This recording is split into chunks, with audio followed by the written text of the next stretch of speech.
이 세상 모든 질환에 대해 알아본다. 저는 모르는 게 없는 아라. 저는 세상 모든 것이 궁금한 우리예요. 우리야, 혹시 수술로 뼈를 길게 할 수 있다는 거 알아? 나도 공부 많이 해서 오고 있는데 뼈가 길어질 수 있다는 건 처음 듣는데 진짜야? 누구나 원한다고 하는 게 아니라 꼭 필요한 이들에게 가능한 골 연장술에 대해 오늘 이야기해 볼 거야. 서울대학교 어린이병원 소아정형외과 송미연 교수님과 함께 할 거예요. 교수님, 안녕하세요. 골 연장술이 정확히 어떤 수술인지 궁금해요. 그냥 뼈가 자연스럽게 자라듯이 길어지게 하는 건가요?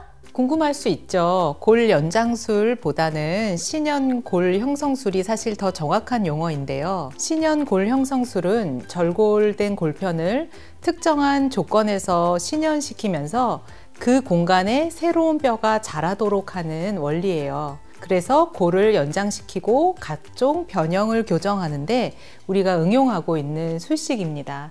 다리 길이 차이가 다르거나 골 변형의 정도가 심할 때 주로 시행하게 됩니다.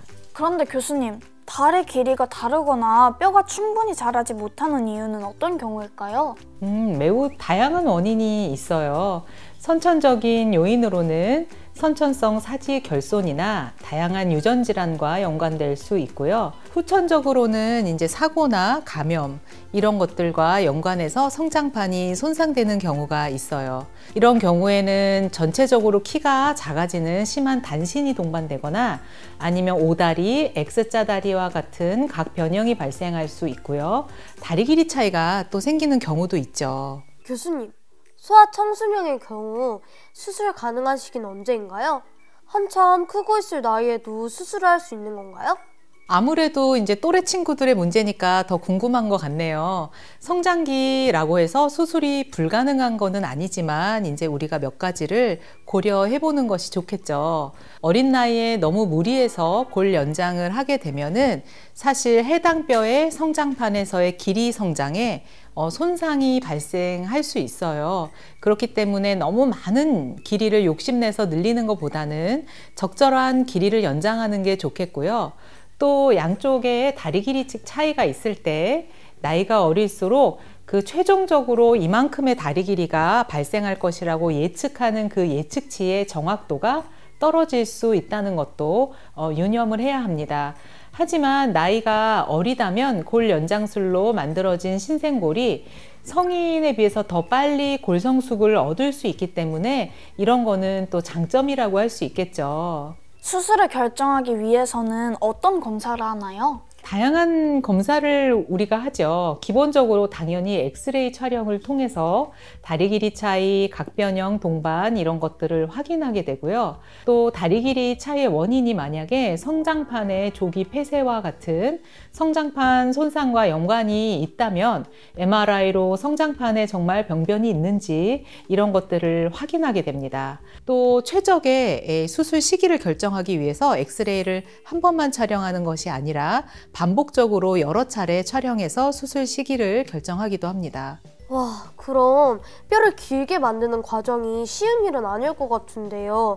어떤 방법으로 뼈가 길어지게 되나요? 기본적으로는 외고정 장치라고 해서 몸의 밖에다가 어떤 기구를 저희가 장착을 시키고요. 그 상태에서 뼈를 싸고 있는 골막이라는 구조물이 있는데 골막이나 주위에 있는 연부 조직의 손상을 최소화한 상태로 절골술을 시행해요. 그 절골술 이후에 염증기라는 일정한 기간을 지나고 골유압의 재생기에 들어갈 때까지 그냥 뼈를 가만히 두었다가 휴지기 이후에 조금씩 일정한 리듬이나 속도로 이 뼈를 신연시키게 되면 새로운 뼈가 생기게 돼요. 다만 이렇게 생긴 신생골은 처음에는 딱딱한 뼈는 아니고 일정 기간 이제 경화라고 하는 골성숙의 단계가 필요하거든요.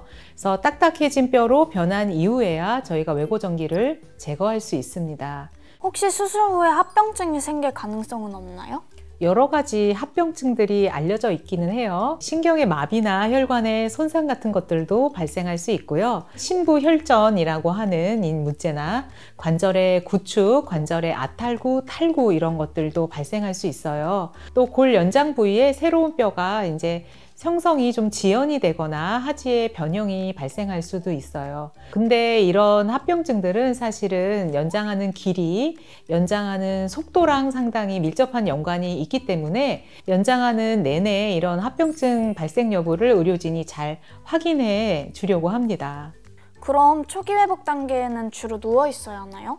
아니에요. 누워 있으면 안 돼요. 환자들이 통증 때문에 자꾸 디디지 않거나 이제 체중 부하를 안 하려고 하는 경우가 있거든요. 절대로 그렇게 하면 안 되고 잘 걸어 다니는 것이 이 새롭게 생기는 신생골의 단면적을 증가시키고 절골편의 이 골결손 예방에 굉장히 중요해요. 따라서 목발이나 이런 보조기구를 이용해서 잘 걸어 다니는 것이 신생골을 형성하는 데 있어서 매우 필수적이라는 사실을 정말 강조하고 싶네요.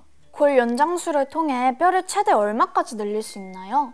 원칙적으로는 골 연장은 해당하는 뼈 길이의 20% 정도를 늘리는 것이 안전하다라고 되어 있어요. 환자분들은 실제로 외래에서 만나보면 굉장히 많은 양을 늘리고 싶어 하거든요. 그 이상을 늘리게 되면요, 이 신경이나 혈관 손상, 관절 구축, 또 외고정 장치를 제거한 이후에 그 해당 부위에 재골절이나 아니면 각변형 같은 합병증들이 잘 발생하게 돼요. 교수님, 그렇다면 모든 사람이 이 수술을 받을 수 있어요? 그렇지 않습니다. 국가에서 정한 기준이 있어서 그 기준에 합당한 환자들만 골 연장술을 받을 수 있고요. 또 환자의 키나 건강 상태, 나이, 뼈의 상태, 이런 여러 가지들을 이제 고려해서 결정해야겠죠. 정말 좋은 말씀 감사합니다. 오늘 골 연장술에 대해 많이 배울 수 있었어요. 정말 신기하고 유익한 시간이었어요. 교수님, 감사합니다. 여러분, 그럼 저희는 다음 시간에 또 만나요. 그럼 안녕!